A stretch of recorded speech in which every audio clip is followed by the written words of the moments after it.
তুমি আমাকে এখানে কেন নিয়ে আসছো? কেননা তুমি আজ থেকে এখানেই থাকবে।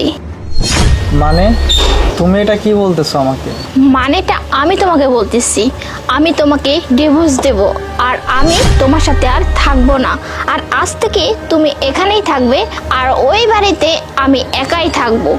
আর এখন তুমি কোথায় থাকবে কি না থাকবে সেটা একান্ত তোমার ব্যক্তিগত ব্যাপার। আমি আর তোমার সাথে থাকছি না। তুমি এমনটা করতে পারো না শান্তা। আমি যা ইচ্ছা তাই করতে পারি, বুঝতে পারছো তুমি? তুমি আমাকে বলছিলে তুমি আমার পাশে থাকবে, আমাকে সাপোর্ট করবে, কিন্তু এইভাবে তুমি।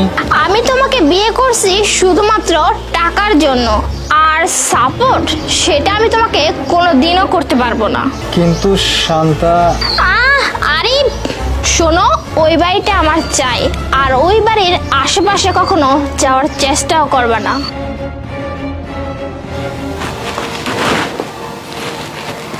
হ্যালো। হ্যাঁ ম্যাডাম, আপনি কি শান্তা ম্যাডাম বলতেছেন? হ্যাঁ, আপনি কি? আমি আপনার স্বামীর উকিল।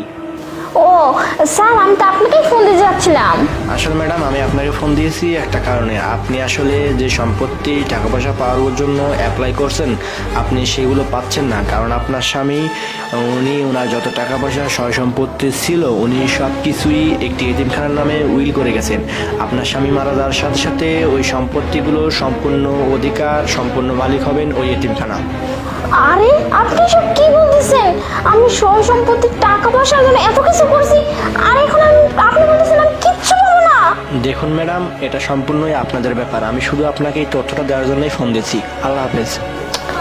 এলা শিট।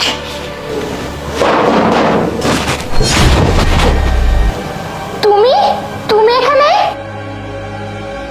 তুমি কি ভাবছো আমার সাথে তুমি এত কিছু করে তুমি এখান থেকে আরামে চলে যাবে? তা তো হতে পারে না। ও আসলে সম্পত্তির জন্য অ্যাপ্লাই করছো, কিন্তু বড় আফসোস তুমি সম্পত্তির এক কোনাখানিও পাবে না। আরে আই এম সরি। আসলে আমরা কি সবকিছু ভুলে গিয়ে আবার নতুন করে সবকিছু শুরু করতে পারি না? নতুন করে? তাও আবার তোমার সাথে? হ্যাঁ, তুমি হাসালে আমাকে। আমি তোমার সাথে এক সেকেন্ডও থাকতে চাই না। আমি তোমাকে ডিভোর্স দিয়ে দিব।